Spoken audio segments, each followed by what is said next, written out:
to Sebastian in like 20 to 60 nautical miles until 6:45 p.m. Eastern Daylight Time. Around 8.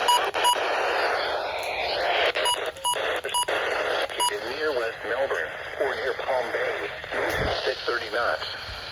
Hazard, wind gusts to 40 knots and small hail. Source, radar.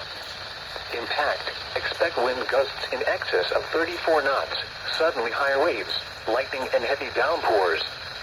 Make sure all on board are wearing life jackets. Return to safe harbor if possible. Locations and tactics include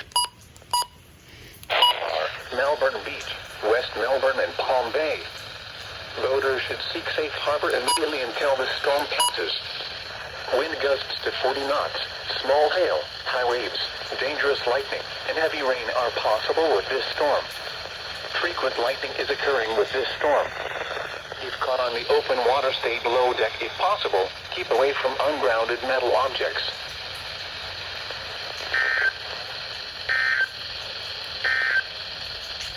Flood advisory.